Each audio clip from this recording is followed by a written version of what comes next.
የጀርመን ብሔራዊ ቡድን ከ2026 የዓለም ዋንጫ ውጪ መሆኑ መላው ጀርመናውያንን አስቆጥቷል። ነገር ግን ማንንም ያልጠበቀው ነገር ተከሰተ። የቀድሞ የሊቨርፑል አሰልጣኝ የርገን ክሎፕ የጀርመንን መሸነፍ ተገን በማድረግ ቀጥተኛ ጦርነቱን የሰነዘረው በፓራጓይ ላይ ሳይሆን በአርሰናል ላይ ነው። አዎ በትክክል ሰምታችኋል፣ በአርሰናል ላይ። የርገን ክሎፕ አርሰናል 60% ጎሎቹን የሚያስቆጥረው በእለቱ ጀርመን ላይ እንደተሻረው አይነት ጥፋት እየሰራ ነው ማለቱ በመላው ዓለም የሚገኙ የአርሰናል ደጋፊዎችን አስቆጥቷል። የአርሰናል የመንግዜ ኮከብ ቴሪ ዳንኤል ኦንድሪና ኢማኑኤል ፔቲስ ደግሞ ዝም አላሉም።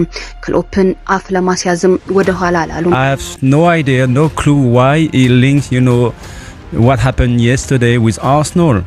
I mean, but he's got a point. If that was Arsenal, that goal stands. And so what? ለመሆኑ ክሎፕ ይህንን ለማለት ምን አነሳሳው? የአርሰናል ደጋፊዎችስ ማህበራዊ ሚዲያን እንዴት አናወጡት?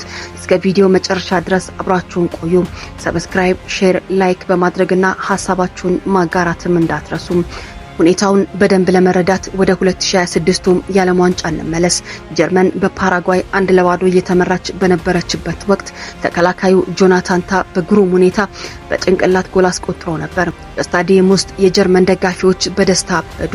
ነገር ግን ደስታው ከአንድ ደቂቃ በላይ አልዘለቀም። የቪዲዮ ረዳት ዳኛ ወይም VAR ጎሉ ከመቆጠሩ በፊት የጀርመን ተጫዋች በፓራጓዩ ግብ ጠባቂ ላይ ግልጽ ጥፋት ወይም ፋውል ሰርቷል በሚል ጎሉን ሰረዘው። መደበኛው ሰዓትና የተጨመረው ጭማሪው ደቂቃ 1-1 ተጠናቆ በመለያ ምት ጀርመን በፓራጓይ ተሸንፋ ወደ ሀገሯ ተሸኝታለች።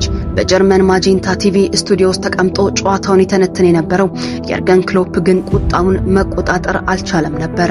ክሎፕ ስቱዲዮ ውስጥ ስለተሻረው ጎል ሲናገር እንዲህ አለ። ያ የተሻረው ጎል ጥፋት ከሆነማ አርሰናል የእንግሊዝ ፕሪሚየር ሊግ ሻምፒዮን መሆን አይገባውም ነበር። ምክንያቱም 60% ጎሎቻቸውን ያስቆጠሩት በዚህ መንገድ ነው። ለመሆኑ ክሎፕ ይህንን ለምን አለ? እዚህ ጋር እንግዲህ ትልቅ ታሪክ አለ። ክሎፕ ሊቨርፑልን እያሰለጠነ በነበረበት ወቅትም ቢሆን ከአርሰናል ጋር ትልቅ ፉክክር ነበረው።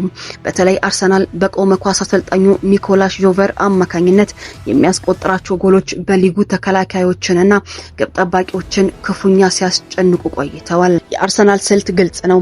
በኮርነርና ቅጣት ምቶች ወቅት ቤን ዋይት ወይም ሌላ ተጫዋች የተጋጣሚ ግብ ጠባቂ እንቅስቃሴ ይዘጉታል። ክሎፕ ይህንን ስልት እንደ ህገወጥ ጥፋት ነው የሚቆጥረው። ነገር ግን የክሎፕ ቁጥር 60% እየተጋነነ ነበር። ምክንያቱም አርሰናል ካስቆጠራቸው ጎሎች ውስጥ ከቆመ ኳስ የተገኙት 25 ጎሎች ብቻ ናቸው። ይህ ደግሞ ታላቅ ስልት እንጂ ጥፋት አይደለም። ይህ የክሎፕ ንግግር የስፖርቱን ዓለም ለሁለት ከፍሎታል። በክሎፕ ወገን ያሉ አንዳንድ የገለልተኛ ክለብ ደጋፊዎችና ተንታኞች ክሎፕ እውነቱን ነው፣ አርሰናል ግብ ጠባቂዎችን በመጨቆን ዳኞችን እያታለለ ነው ይላሉ። ህጉ ይበልጥ መጥበቅ አለበት ባይም ናቸው። በሌላ በኩል ደግሞ የአርሰናል ደጋፊዎችና በርካታ ታዋቂ ተንታኞች ክሎፕን ተሸናፊና ቅናተኛ እያሉት ይገኛሉ። አርሰናል በሊጉ ላይ የበላይነት መውሰዱ ስላላስደሰተው የመነጨ ነውም ይላሉ። ለክሎፕ አስተያየት ትልቁንና ከባዱን ምላሽ የሰጠው የአርሰናል የምንጊዜም ኮከቡ ቴሪ ዳንኤል ኦንድሪ ነው። ኦንድሪ ለክሎፕ ስብዕና ትልቅ አክብሮት እንዳለው ገልጾ ይህ ንግግር ግን ፍጹም ስህተት መሆኑን በቁጣ ተናግሯል። ኦንድሪ ሲቀጥል ጀርመን ያስቆጠረችው ጎል ግብ ጠባቂው ላይ ግልጽ ግፊት ስለተደረገበት መሻሩ ትክክል ነው። አርሰናል ግን ቦታ የሚፈጥረው በታክቲክ በታይሚንግና በኳስ አቅርቦት ጥራት እንጂ በፋውል አይደለም። ህጋዊ በሆነ መንገድ ነው የምናሸንፈው በማለት የክሎፕን ክስ አጣጥሎታል። የቀድሞ የአርሰናል አማካኝ ኢማኑኤል ፔቲም ዝምታን አልመረጠም። አርሰናል ሊጉን ስላሸነፈ ሰዎች በቅናት ተጨንቀዋል። ክሎፕ የራሱን ሀገር ውድቀት ከአርሰናል ስኬት ጋር ማያያዝ የለበትም ሲል በቅሬታ ተናግሯል። እንግዲህ ተመልካቾቻችን የኤርገን ክሎፕ አስተያየት አሁንም ድረስ በማህበራዊ ሚዲያዎች ላይ ትልቅ መነጋገሪያ ሆኖ ቀጥሏል። የጀርመን ከዓለም ዋንጫ መውጣት ያመጣው ብስጭት ይሁን ወይም በአርሰናል ላይ ያለው የቆየ ባላንጣነት ግልጽ አይደለም። ነገር ግን አንድ እውነት አለ። የአርሰናል የቆመ ኳስ ታክቲክ መላውን አውሮፓ ማስጨነቁን ቀጥሏል። እናንተስ ምን ታስባላችሁ? የኤርገን ክሎፕ ትችት ትክክል ነው ወይስ የአርሰናልን ስኬት መቋቋም ካለመቻል የመጣ? ቴሪ ዳንኤል ኦንድሪ የሰጠውስ ምላሽ አሳምኗችኋል? ሐሳባችሁን አጋሩም። ቪዲዮን ከወደዳችሁት ደግሞ ላይክ ማድረግም እንዳትረሱ። አዳዲስ የስፖርት መረጃዎችን በፍጥነት እንዲደርሷችሁ ደግሞ ቻናሌን ሰብስክራይብ ማድረግም እንዳትረሱ።